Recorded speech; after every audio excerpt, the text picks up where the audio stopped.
गायत्री माला श्लोक 16-16। चिन्मात्रं परमं बीजं चिन्मात्रं परमं फलं चिन्मात्रं परमं पत्रं मूलं ब्रह्मास्मि चिन्मयं चिन्मयी च स्वयं सृष्टिः चिन्मयी च स्वयं कृतिः चिन्मयश्च स्वयं कर्ता सर्वं ब्रह्मास्मि चिन्मयं।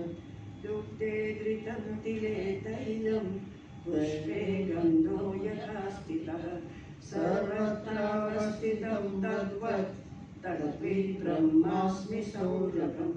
सद्भावेन जडे व्यासं चिद्भावेन जडे तथा मुक्तेष्वानन्दभावेन तद्विद् ब्रह्मास्मि सर्वगम्। शुक्तो रुक्तं मरोनीरं रज्जो सर्पो यथा तथा मिथ्या ब्रह्मणि जीवोऽपि सत्यं ब्रह्मास्मि वास्तवम् सत्यं ब्रह्मास्मि वास्तवम्। ओम ओम ओम।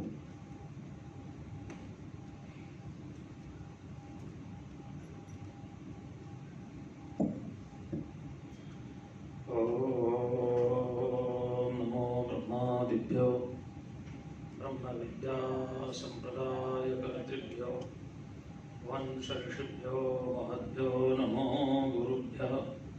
सर्वोपप्लवरहित प्रज्ञानघनः प्रत्यगर्थो ब्रह्मैवाहमस्मि। ओम शांति शांति शांतिः। शंकरं शंकराचार्यं केशवं बादरायणं सूत्रभाष्यकृतौ वन्दे भगवन्तौ पुनः पुनः। ईश्वरो गुरुरात्मेति मूर्तिभेदविभागिने व्योमवद्व्याप्तदेहाय दक्षिणामूर्तये नमः। ओम शांति शांति शांति। विचार पर विचार चल रहा है। वेदांत में विचार किसे कहते हैं? कल बताया था कि ये सारा का सारा संसार अज्ञान से प्रकट हुआ है और ज्ञान से ये विलीन हो जाता है। अच्छा, जाता कहाँ है?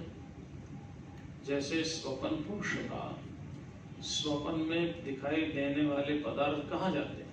थे ही नहीं, थे ही नहीं। जाएंगे कहाँ? पैदा होंगे तो जाएंगे ना। केवल प्रतीति मात्र थी, है ना। प्रतीत हो रहे थे कि नदी है, ऋषिकेश है, हरिद्वार है, रेलवे स्टेशन है, गंगा जी बह रही है ना, भगवान शिव जी का मंदिर है, कृष्ण जी का मंदिर है। जो भी कुछ हो रहा था सब प्रतीति हो रही थी, थे नहीं। और जब बोध हो गया तो प्रतीति समाप्त हो गई। तो जैसे स्वप्न काल में स्वप्न दृष्टा पुरुष के स्वाप्निक पदार्थ मिथ्या होते हैं, केवल प्रतीति मात्र रहते हैं, ऐसे ये संसार भी प्रतीति मात्र है। उस हिरण्यगर्भ विराट पुरुष का जैसे हमें बोध हो जाता है और हम उसके साथ एक हो जाते हैं तो फिर ये संसार रहता। तो अज्ञान प्रभाव, अज्ञान से पैदा हुआ, अज्ञान मन माया है। और संकल्पो विविधः, इसका कर्ता कौन है? संकल्प। हमारा संकल्प ही तो हमारा जन्म मरण का कारण है। भगवान का संकल्प ये सृष्टि है, हमारा संकल्प हमारी सृष्टि है। दो सृष्टि है, एक ईश्वर सृष्टि है, एक जीव सृष्टि है। ये जो समष्टि है वो ईश्वर सृष्टि है, समष्टि में जो व्यष्टि हो गए वो जीव सृष्टि है। मानव वृक्ष ईश्वर सृष्टि है, लेकिन ये कुर्सी ये जीव सृष्टि है। जीव ने वृक्ष नहीं बनाया, लकड़ी नहीं बनाई, लकड़ी को मॉडिफाई करके चेयर बनाई है। ऐसे ही परमात्मा के संकल्प से सृष्टि पैदा हुई और हमारे संकल्प से हमारी सृष्टि पैदा हुई, जो सीमित है, जितना परिवार है, भाई है, बंधु है, रिश्तेदार है, धन है, दौलत है, संपत्ति है, वहीं तक है। हमारी सृष्टि हमारी संकल्पना वाली है, परमात्मा की सृष्टि परमात्मा की संकल्पना वाली है। हमारी सृष्टि हमें बांध करके रखती है, और परमात्मा की सृष्टि ऐसे है जैसे एक मायावी होता है, वो दूसरों को तो प्रभावित करता है लेकिन स्वयं माया से प्रभावित नहीं होता। पहले बचपन में, अब पता नहीं आते नहीं आते, देखते थे एक बाजीगर आता था, आते रहते थे, फिर एक आम की गुठली दिखाता था, फिर एक गमला सा लाता था, फिर उस गुठली को उसमें लगा देता था, फिर उसमें आम का पेड़ निकलता था, फिर उसमें फल लगते थे। मतलब अब वो हमारे मन को बांध के रखता था, क्या करता था वो तो वो जाने, लेकिन वो जादू तो दिखाता ही था, जादू तो दिखाता ही था ना।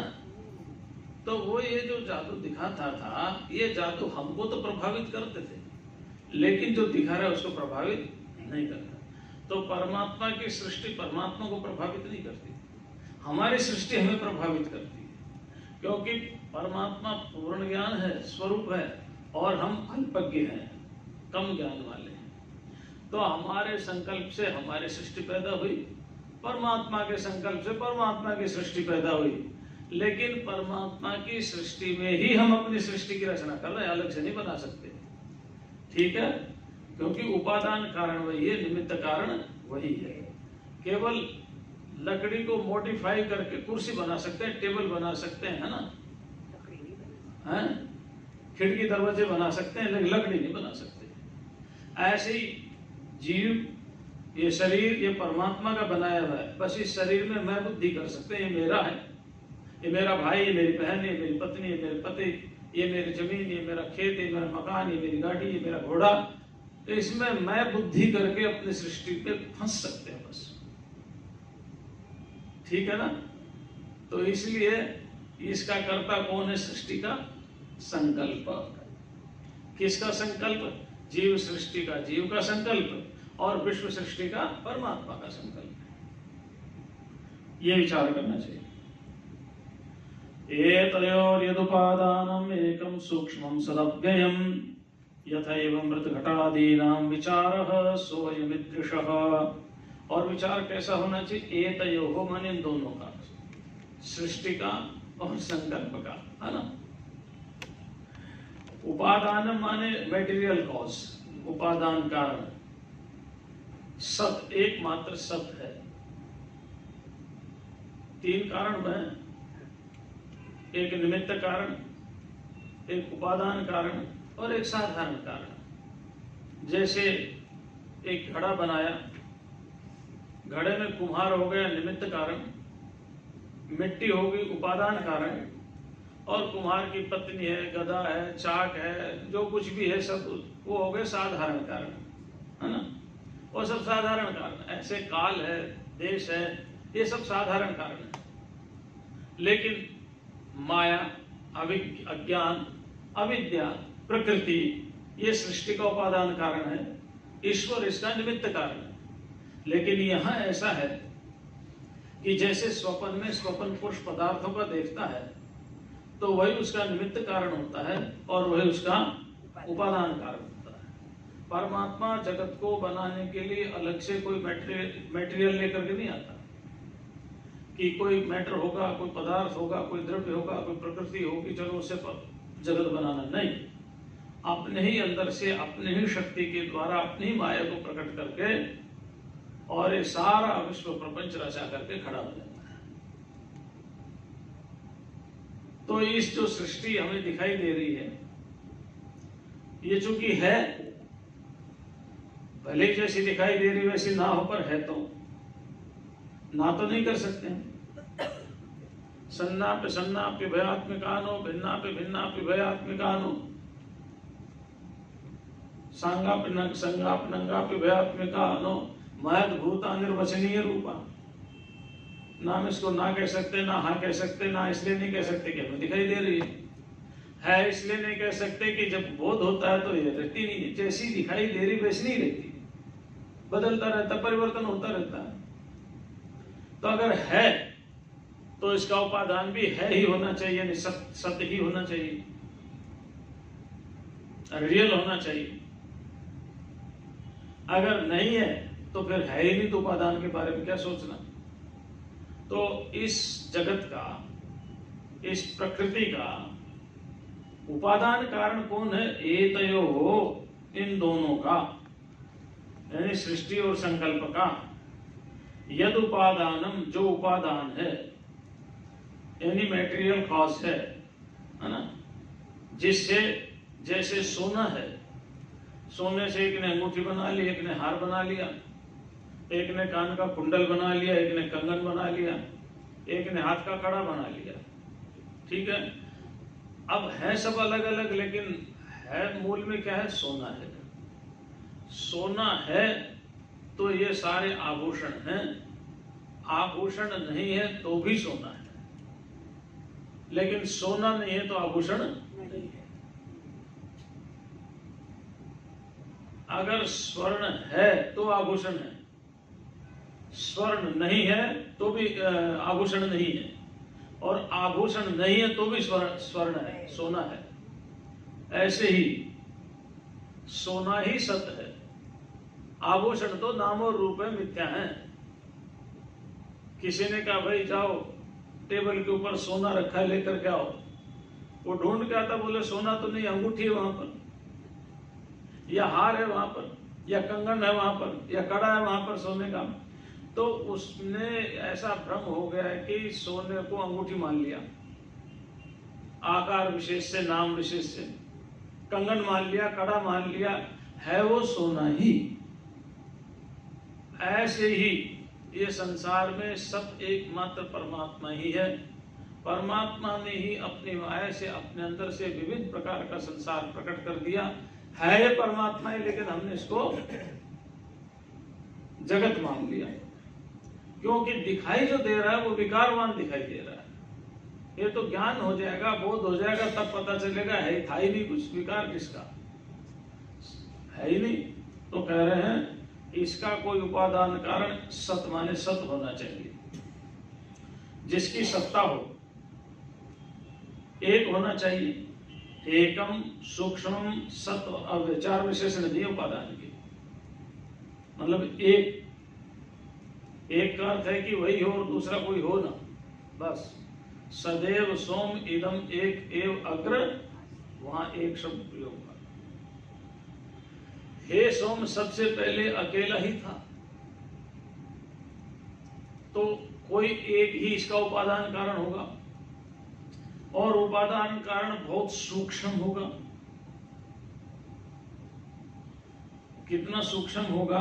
हम पृथ्वी, जल, अग्नि, वायु, आकाश को साक्षात नहीं देख सकते जब तक कि ये पांचों आपस में मिले ना, पंचीकरण ना हो। हम केवल अग्नि को नहीं देख सकते, हम केवल वायु को नहीं देख सकते, हम केवल जल को नहीं देख सकते, हम केवल पृथ्वी को नहीं देख सकते। जब ये पांचों मिल जाएंगे तो वो रूप वाला होगा। तो ये जो जगत दिखाई दे रहा है पंचभूतों का समूह है, इससे सूक्ष्म पंच महाभूत का अपना अपना स्वरूप है। पंचतन मात्राएं और सूक्ष्म है, पंचतन मात्राओं से अहंकार और सूक्ष्म है, अहंकार से बुद्धि सूक्ष्म है, बुद्धि से प्रकृति सूक्ष्म है, और प्रकृति से भी कितना सूक्ष्म है, ठीक है ना, बहुत सूक्ष्म है। तो इतना सूक्ष्म है कि हम वहां जा ही नहीं सकते, दिखाई देता नहीं, जान समझने में आता नहीं। तो कोई एक होगा और कोई सूक्ष्म होगा, और सत होगा, असत से कुछ पैदा होता नहीं। ना सतो विद्यते भावो, ना भाव विद्यते सत। खरगोश के सिंह से कोई धनुष नहीं बनाया सर, होता नहीं। आकाश के फूलों की किसी ने माला नहीं पहनी, और मृग मरीचिका से, मृग तृष्णा से किसी की प्यास बुझी नहीं। अगर इसका उपादान सत नहीं होगा तो ये जगत दिखाई भी नहीं देगा, क्योंकि सत पदार्थ से ही प्रकट होता, असत से कुछ भी पैदा नहीं होता। असता सत जायेता, ये जो उपनिषद में कहा असत से सत पैदा हुआ है, उसका भाव अनभिव्यक्त, जब पदार्थ था तो उसको असत कहा है, और जब अभिव्यक्त हो गया तो उसको सत कह दिया। लेकिन सत्य काला बाधित है, तीनों कालों में एक रस में विद्यमान रहता है। और अव्यय, जिसका कभी घटना बढ़ना ना हो, नाश ना हो, खर्च ना हो, व्यय ना हो, कम ज्यादा ना हो, छोटा बड़ा ना हो। यथैव मृत घटादीनाम विचार सोयम दृश, जैसे मृत घटादि यानी मृत्तिका, मिट्टी, मृत्तिका माने मिट्टी, जैसे मिट्टी घड़े का कारण है। अब घड़ा ध्वंस हो गया तो भी मिट्टी है, घड़ा है तो भी घड़ा मिट्टी रूप ही है, घड़ा ध्वंस हो गया तो भी घड़ा मिट्टी में ही मिलना है। तो मिट्टी सत है और घड़ा नाम रूप वाला होने के कारण मिथ्या है। बस दिखाई दे रहा है एक घड़ा है, लेकिन ऐसा रहेगा नहीं, एक दिन टूट जाएगा, विकारी हो जाएगा। तो जो वस्तु सदा रहती हो उसको सत कहते हैं, और जिस वस्तु के न रहने पर कोई कुछ दिखाई नहीं देता, लेकिन घड़े के अस्तित्व समाप्त होने पर भी मिट्टी का अस्तित्व रहता है। तो जैसे मिट्टी उपादान कारण है घड़े का, ऐसे ही परमात्मा इस जगत का उपादान कारण है। बस अंतर इतना, मिट्टी स्थूल है तो हमारी समझ में आ जाता है, परमात्मा बहुत सूक्ष्म है। वो समझ में नहीं आता कि वो चेतन से ही कैसे जड़ जगत प्रकट हुआ है, क्योंकि अनंत शक्तिमान है, उसकी माया परंपार है।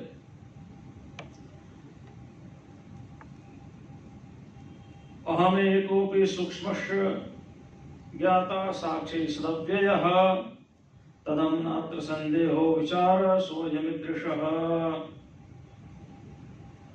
अब अपना बताया भाई, अहम एकोपि, मैं एक हूं। एक बार एक बच्चे ने कहा हमसे, स्वामी जी आप दुनिया में सबसे अलग हैं। मैंने कहा क्यों? बोले आप ही, आप जैसे दूसरा है ही नहीं। हम बहुत देर तक हंसते रहे। बोले आप ही है ना, दूसरा थोड़ी आप जैसा। तो कोई बात याद आ गई, अहम एक हो कि मैं एक हूं। इसका मतलब ये नहीं कि भाई मेरी अपनी सत्ता, आपकी अपनी सत्ता नहीं, आत्मा के रूप में हम सब एक है ना।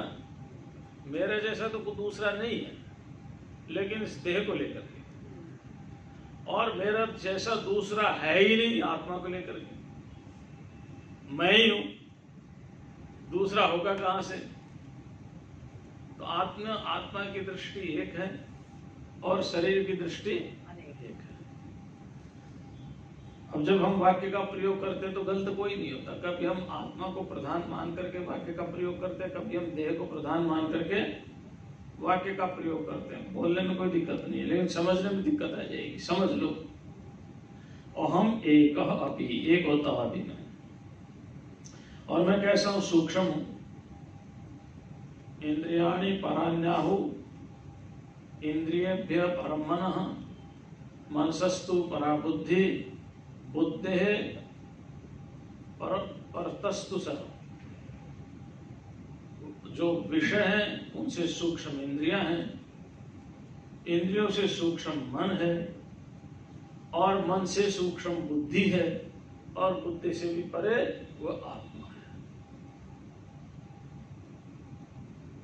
मैं ही बैठा हुआ सबको देख रहा हूं, सबको जान रहा हूं, अपने विचारों को, अपने संकल्पों को, अपनी क्रियाओं को। तो मैं सबसे अधिक सूक्ष्म हूं। तो अहम एकोपि सूक्ष्मः, मैं एक हूं, सूक्ष्म हूं, ज्ञाता, ज्ञान को प्राप्त करने वाला। किसको ज्ञान हो रहा है? मुझे हो रहा है, किसको हो रहा है? ये चश्मा किसको हो रहा है?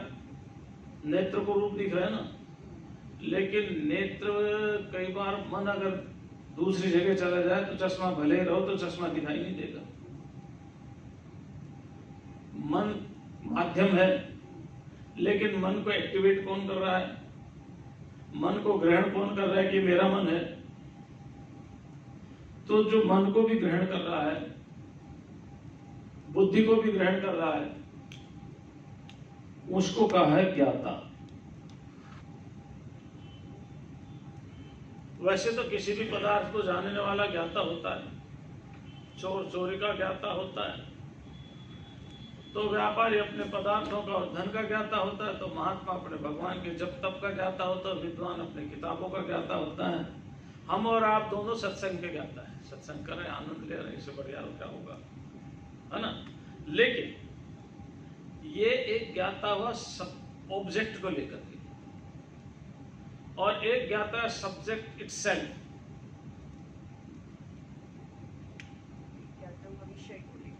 वो विषय को लेकर के। भाई मैं ये चश्मा जान रहा हूं, लेकिन ये जो जान रहा है सारा ज्ञान उसका अपना ही है, और वो ज्ञान एक ही होता, अनेक नहीं होता। तो ज्ञाता साक्षी ही, एक है दृष्टा और एक है साक्षी, दो शब्द है ना। तो दृष्टा और साक्षी में क्या फर्क है? दृश्य के कारण उसको दृष्टा कहते हैं, और साक्ष्य के कारण उसको साक्षी बोलते हैं। दृश्य सारा जगत, और हमारी मनोवृत्ति है साक्ष्य। तो जो संसार को देख रहा है वो दृष्टा है, और संसार को देख करके अनेक प्रकार की कल्पना कर रहा है, अच्छा या बुरे की, ग्रहण या त्यागने की, जैसी भी उसकी भावना है, उससे मन में वृत्तियां पैदा हो रही है। इन वृत्तियों को जो देखने वाला है उसको साक्षी कहते हैं, क्योंकि दृश्य है नहीं वहां पर, तो आप उसको दृष्टा कैसे कहेंगे? विचार तो दृश्य है नहीं, वो तो बहुत सूक्ष्म है। जब दृश्य होगा तो दृष्टा कहलाएगा ना, दृश्य तो है नहीं। इसलिए अंतःकरण की वृत्ति को जानने वाले को साक्षी बोलते हैं। और सत है, अव्यय है, तदम नात्र संदेहो,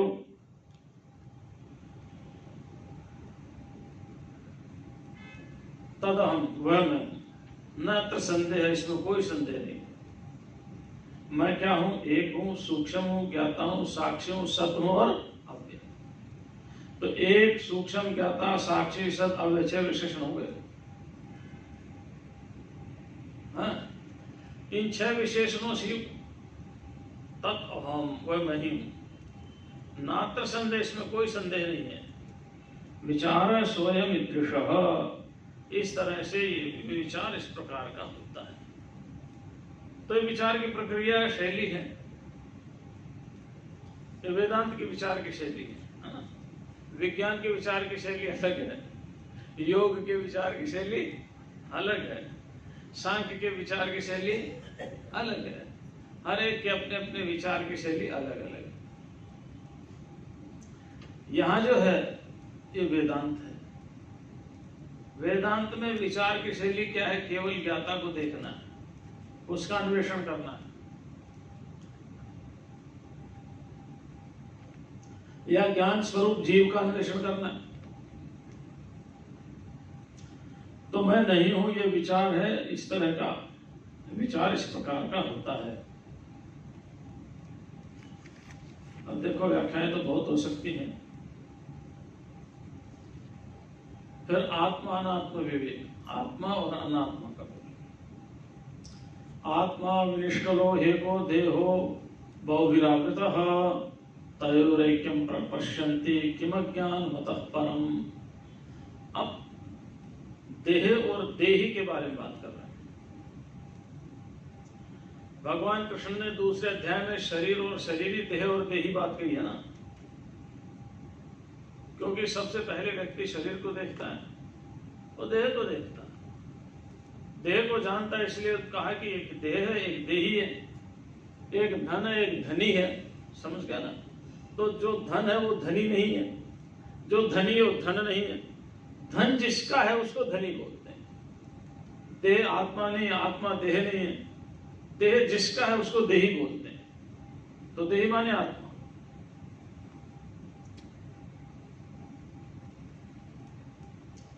आत्मा कैसा है? वो मेरा विनिष्कलः, कोई कला नहीं उसमें।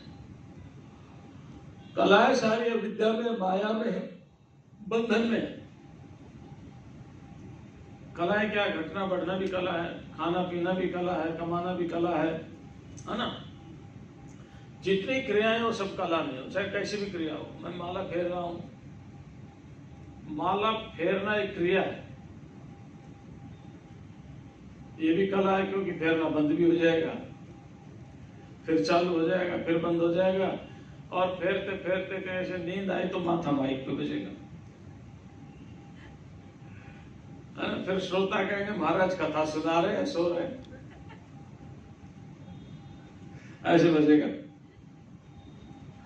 तो जो क्रिया है वो सब कला है। चंद्रमा की कितनी कलाएं हैं और पुरुष की कितनी कलाएं हैं? षोडश कलम पुरुषम भरद्वाज वेत्था ना हम वेदमी। क्या तुम 16 कला वाले पुरुष को जानते हो? पुरुष की 16 कला है। अब पुरुष की 16 कला कौन सी है वो आप प्रश्न उपनिषद में पढ़ सकते हैं, पंचम प्रश्न है। पंचम प्रश्न है, वहां आप पढ़ सकते हैं।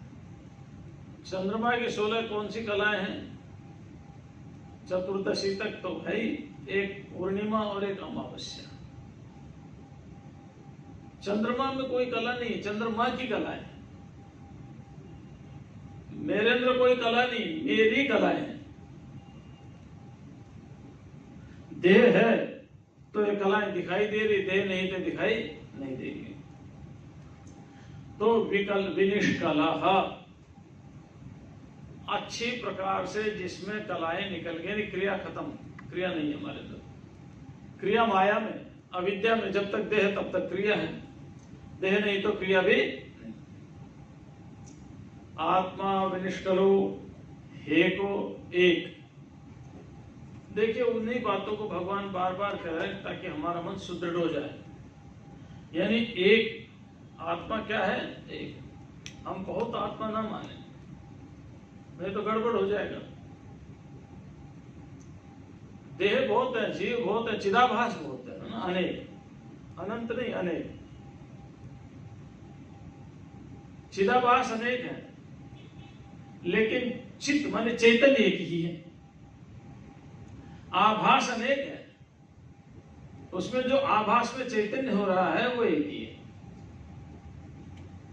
चैतन्य में भेद नहीं, आभास में भेद हो सकते रहो, कोई बात नहीं, लेकिन चैतन्य में भेद नहीं है। तो आत्मा विनिष्कलः, आत्मा कला रहित है। इसीलिए अध्यात्म रामायण में हनुमान जी पूछते हैं, भगवान आप कौन है? राम जी से। राम जी बोलते हैं कि हनुमान जी सीता जी से पता करो। सीता जी के पास पते चले गए, माता जी प्रणाम, ये राम कौन है? बोले कोई नहीं है ही नहीं कुछ, इनमें कोई पराक्रम ही नहीं है, कोई साहस नहीं, कोई धैर्य नहीं, कुछ नहीं है राम। तो बोले वो लंका में रावण को किसने मारा था? बोले मैंने मारा था। सीता जी क्या बोली? युद्ध किसने किया था? मैंने किया था। तो बोला मैं समझा नहीं। हनुमान जी ने कहा, माता कहने लगी देखो मैं शक्ति हूं, शक्तिमान है। शक्तिमान शक्ति को लेकर के ही कुछ कर सकता है, नहीं तो कुछ नहीं कर सकता। अब मान लो एक शरीर है, उसमें प्राण निकल गए, है ना? अब रो रहे सब, रो क्यों रहे? अभी तो है ना ये। लेकिन प्राण निकल गए तो बोल नहीं पाते, शक्ति निकल गई तो न बोल पाता। एक राजा थे, उन्होंने एक हाथी पाल रखा था और राजा को हाथी बहुत प्रिय था। घोषणा करवा दी, जो इसके मरने की सूचना देगा उसके प्राण ले लूंगा। एक दिन हाथी मर गया। अब ये सूचना कौन दे राजा को? सूचना देनी जरूरी, नहीं तो फिर वैसे फांसी पर चढ़ा देगा। तो राजा ने, उसने मंत्रियों ने मुनियादी फिरवा दी, सूचना भिजवा दी। जो कोई इसकी सूचना राजा को देगा कि उनका हाथी मर गया, उसको बहुत भारी इनाम दिया जाएगा। तो पहले इनाम जमीन दे देते थे, भाई चलो 10 गांव तुम्हारे, है ना, उसको 1 जिला दे देंगे बस, और क्या करेंगे। तो एक व्यक्ति आया, बोला मैं बता दूंगा, शर्त मंजूर होगी, पैसे ले लिए। अब राजा के पास गया, बोले महाराज आपका हाथी तो बहुत अच्छा था, पर महाराज आपका हाथी तो इतना अच्छा था, कल से जंगल में लेटा हुआ है, भूखा, कुछ खाया नहीं, बहुत अच्छा हाथी था आपका। धीरे धीरे बोला उसमें प्राण भी नहीं चल रहे इतना। राजा ने कहा तुम मर गए? बोले ये मैं नहीं कहूंगा, ये मैं कैसे कह सकता हूं मर गया, वो कोई गति नहीं कर रहा, कोई चेष्टा नहीं कर रहा, पैर हाथ पैर नहीं हिला रहा, सांस भी नहीं ले रहा। तो बोले मर गए? बोले नहीं ये मैं नहीं कहूंगा।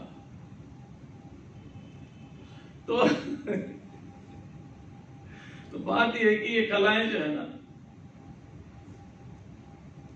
ये कलाएं जीव की अपने अंदर तभी तक है जब तक प्राण चल रहे, श्वास चल रहा है। देही देहो बहुविरावृत, और देह कैसा है? बहुत है। आत्मा एक है और शरीर, देखिए आत्मा 2 नहीं है, शरीर तो हजारों है। देहो बहुभिरावृता, देह तो अनेक तत्वों से मिलकर के बना, बहु भी माने बहुतों के द्वारा, आवृत माने घिरा हुआ है। तो देखो एक बोलने की शैली है ना, देह किससे, ये हमारा देह तो अनेक है,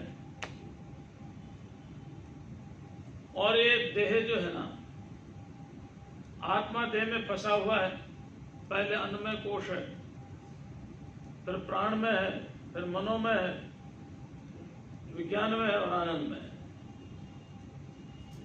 लेकिन यह शरीर को पता है कि बहुतों से बहुत में बहुत शरीर है,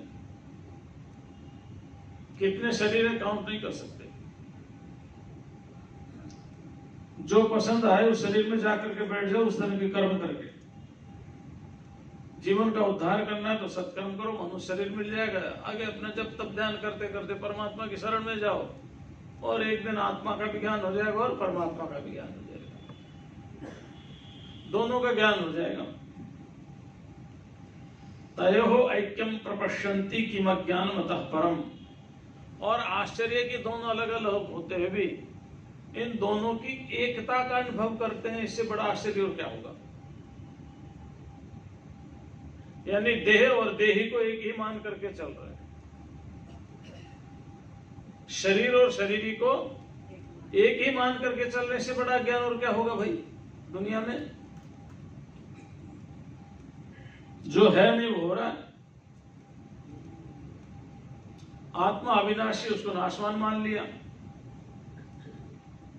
आत्मा अजर अमर, हमने जन्मने और मरने वाला मान लिया। इससे बड़ा तो अनर्थ हो नहीं सकता। तयो ऐक्यम प्रपश्यन्ति, और उनकी एकता का अनुभव करते हैं। तो आत्मा विनिष्कल है और माया सकल है, उसमें कलाएं हैं। एक निष्कल और एक सकल है।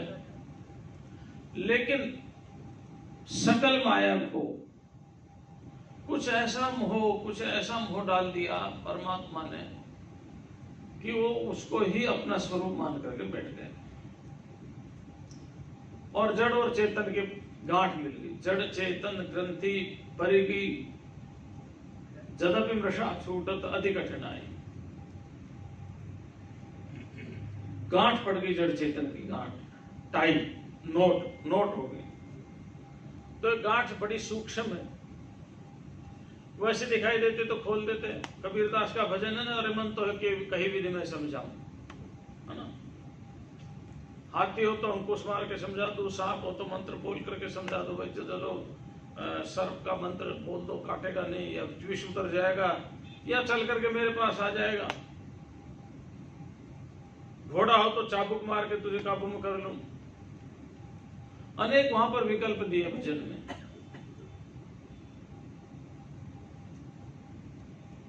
लेकिन मन को अपना जब मान लेते हैं तो फिर अज्ञान आ जाता है, फिर जन्म मरण शुरू हो जाता है, फिर हम आत्मा को भूल जाते हैं, आत्मा को विस्मृत कर देते हैं फिर हम, क्योंकि अब हमने मान लिया यही मैं हूं।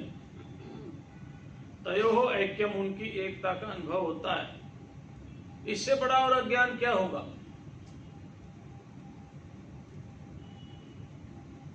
यानी दुख को ही सुख समझ लिया, इससे बड़ा ज्ञान कोई होगा? मृत्यु को ही अमृत समझ लिया, मृत्यु और मां अमृतम गमाया, और यहां उल्टा हो गया, अमृत स्वरूप आत्मा उसको मृत्यु स्वरूप देह में फंसा दिया। इसलिए तो हमारी प्रार्थना की, भाई देखो अंधकार से हमें छुड़ाओ और हमें प्रकाश की ओर लेकर के जाओ। असतो मां सतगमय, तमसो मां ज्योतिर्गमय, मृत्योर मां। इससे बड़ा और अज्ञान क्या हो सकता है? आत्मा नियामक चांतर्देहो बाह्यो नियम्यकः तयोरेक्यम प्रपश्यन्ति किमज्ञानमतः परम्। और आत्मा का स्वरूप बता रहे हैं, ये प्रकरण में आत्मा का स्वरूप बता रहे हैं। क्या है आत्मा? नियामक, अंतर्देहो बाह्यो नियम्यकः। आत्मा नियामक है, यानी नियमन करने वाला, अनुशासन करने वाला, और शरीर नियम में कहने जिसके ऊपर अनुशासन किया जाता है। अब देखो कौन किस पर अनुशासन कर रहा है। ये शरीर तो जड़ है, अपने आप तो चल फिर नहीं सकता। मन भी जड़, अपने आप क्रिया नहीं कर सकता। बुद्धि भी जड़, अपने आप निश्चय नहीं कर पाती। तो इनके पीछे एक चेतन शक्ति है। क्या है? एक चेतन शक्ति है। बस वो जो चेतन शक्ति है वही आत्मा है। चेतन शक्ति ही आत्मा है।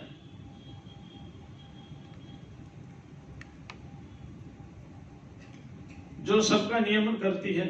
और अंतर्देह मतलब शरीर के अंतर्देह माने हमारे 3 प्रकार का शरीर है ना, जो कारण शरीर का भी आधार है। अहंकार मात्र का कह लो, कारण शरीर का कह लो, है ना, उसका भी जो आधार है, उसका भी जो नियामक है, उसका भी जो अनुशासन करता है। और शरीर जो है बाह्य नियम में कहो, शरीर बाहरी है, आत्मा अंदर है। बड़ी विलक्षण बात है। जो बाहर है उसको तो ढूंढना क्या दिखाई दे रहा है, लेकिन जो अंदर है उसको भी हम बाहर ढूंढते हैं। जो अंदर बैठा है उसको भी हम बाहर ढूंढते हैं कि शायद यहां मुझे मिल जाए। और विलक्षण बात है। एक बद्रीनाथ का धाम का व्यक्ति चल कर गया बनारस, काशी, और उनसे पूछो भाई तुम क्यों आए? बोले भगवान का दर्शन करने के लिए। ठीक है, कौन सा भगवान का दर्शन करने के लिए? बोला महादेव का। तो क्यों वहां बद्रीनाथ में नहीं दबा दे? काशी का जा रहा है बद्रीनाथ, ठीक, अच्छी बात, आना जाना चाहिए, अलग बात है, तो अच्छी बात है। लेकिन क्या महादेव जो केदार धाम पर है यार, वो नियामक नहीं है? क्या जो बनारस के वो नियामक नहीं? ईश्वर तो एक ही है ना। लेकिन इसी एक ईश्वर को जब हम अलग अलग रूपों में बांट दिया तो हमारे मन मस्तिष्क में उसकी शक्ति भी सीमित होगी।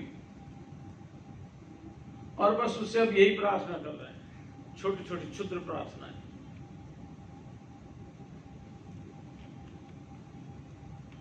तो आत्मा नियामक है, अंदर है, देह बाहर है, और नियम में। तयोर एकम प्रपश्यन्ति, इनकी जो एकता का अनुभव करता है, इससे बड़ा ज्ञान क्या हो सकता है? यानी धन, संपत्ति। भागवत में बड़ी सुंदर प्रसंग आता है राजा बलि का।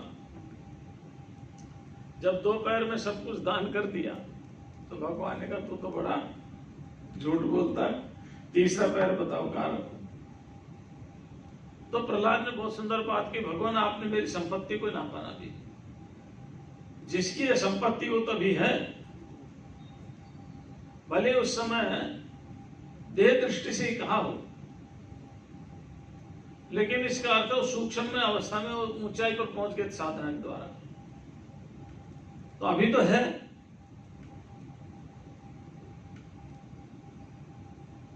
तो जिसकी संपत्ति है वो बड़ा होता है, महान होता है।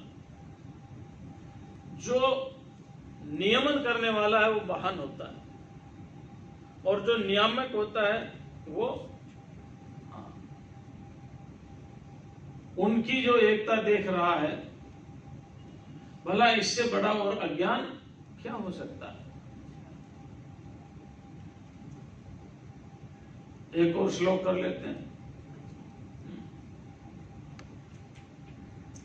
आत्मा ज्ञानमय पुण्यो देहो मांसमयो शुचिः तैक्यम प्रपश्यन्ति किम अज्ञान मतः परम। आत्मा ज्ञानमय पुण्य, आत्मा ज्ञान स्वरूप है और पुण्य है।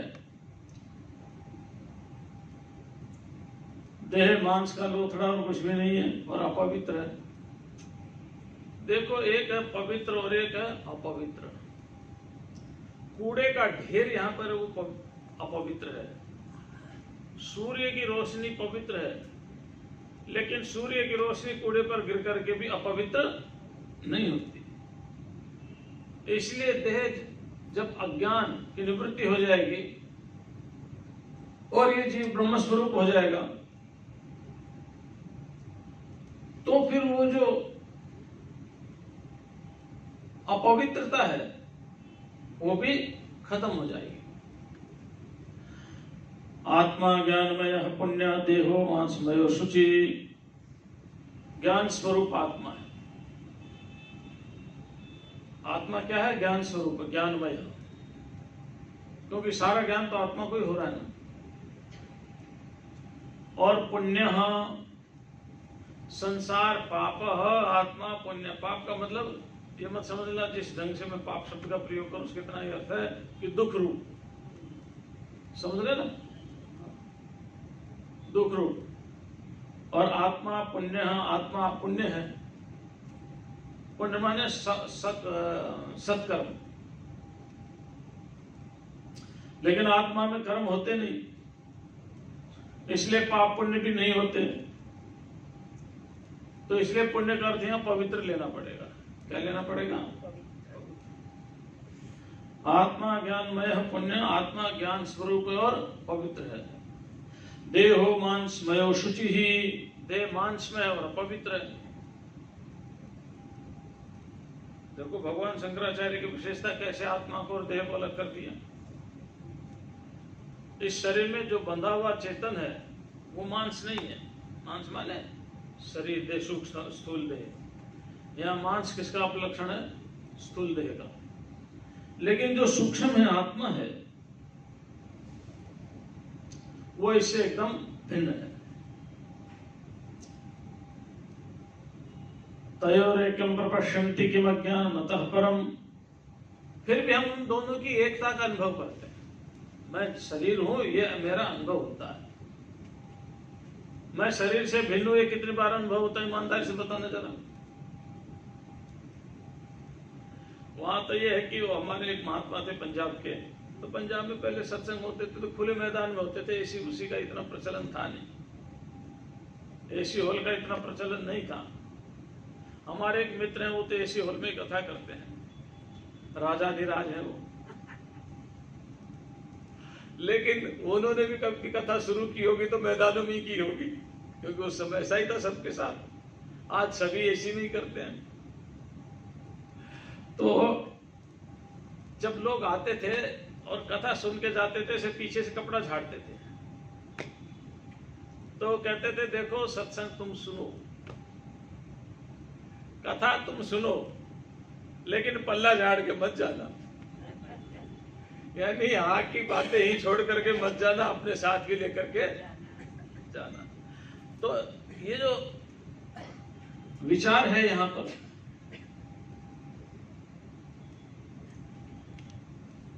तो पुण्यमय करते हैं पवित्र से है, क्योंकि आत्मा में पुण्य और पाप होता नहीं, तो इसलिए कभी कोई शब्द ऐसा आ जाए तो अब तक के सत्संग से पल्ला मत झाड़ लेना, उसका प्रयोग करना, कौन सा शब्द किस प्रकरण में किस भाव को प्रकट कर रहा है, समझ रहे हैं ना, कौन सा शब्द किस प्रकरण में किस भाव को प्रकट कर रहा है। अब हम क्या आत्मा तो पुण्य स्वरूप है, तो क्यों भाई आत्मा ने कोई सत्कर्म किए थे जो पुण्य स्वरूप हो गया, है ना। पुण्य श्लोको नलो राजा पुण्य श्लोको युधिष्ठिर, है ना। तो इन्होंने तो सत्कर्म किए थे दोनों ने, आत्मा ने तो कोई सत्कर्म किए नहीं। जब सत्कर्म किए नहीं तो पुण्य कैसे हो गए? इसलिए पुण्य का यहां अर्थ किस भाव में है? पवित्र। और पवित्र भी किस भाव में है? अज्ञान जन्य दोषों से तीनों कालों में दूर रहना, न पहले था, न अब है, न आगे रहेगा। तो आत्मा ज्ञानमय, ज्ञान स्वरूप पुण्य, और मान देहो मांसमयो शुचि, देह अपवित्र अशुचि। देखो एक बात है, ये धारणा है, अपने भक्त हुए सूरदास जी, उन्होंने एक बहुत सुंदर बात कही भजन में, ऊधो के माध्यम से। ऊधो मनमाने की बात, ऊधो मनमाने की बात, दाग स्वारा छाड़ अमृत फल, विषकीड़ा विषखात। दाग स्वारा छाड़ अमृत फल, विषकीड़ा विषखात। ऊधो मनमाने की बात, यह तो अपने मन की बात है भाई। विष के अंदर रहने वाले कीड़े को विष ही अमृत है, गंदी नाली में पड़े हुए कीड़े को वही अमृत है। तो अच्छा और बुरा क्या है? पाप और पुण्य क्या है? सुख और दुख क्या है? जिस भी क्षण हम परमात्मा से विमुख हो जाए वही पाप है। हम किस योनि में जाए, कैसा हमारा भोग जो हो, जिस योनि का जो भोग है उस योनि में वही भोग अच्छा लगता है।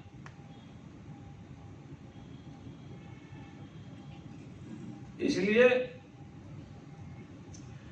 कभी कभी शब्दों का अपने भाव लेना पड़ता है।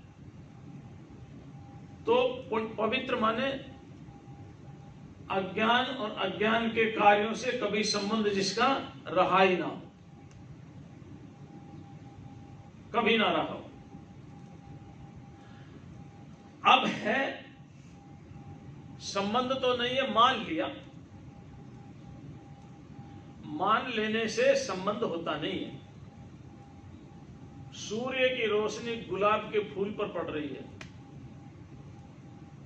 और सूर्य की रोशनी कीचड़ में पड़ रही है और कीचड़ में पैदा होने वाले कमल पर भी पड़ रही है। अब बताओ, सूर्य की रोशनी कीचड़ में लिपायमान हुई या कमल के फूल में लिपायमान हुई या गुलाब के फूल से लिपायमान? वो तो निर्लेप है। हमने मान लिया कि यार ये गंदा है, यार रोशनी ये गंदी होगी, इस रोशनी से काम नहीं चलाते, दूसरी रोशनी से चलाते हैं।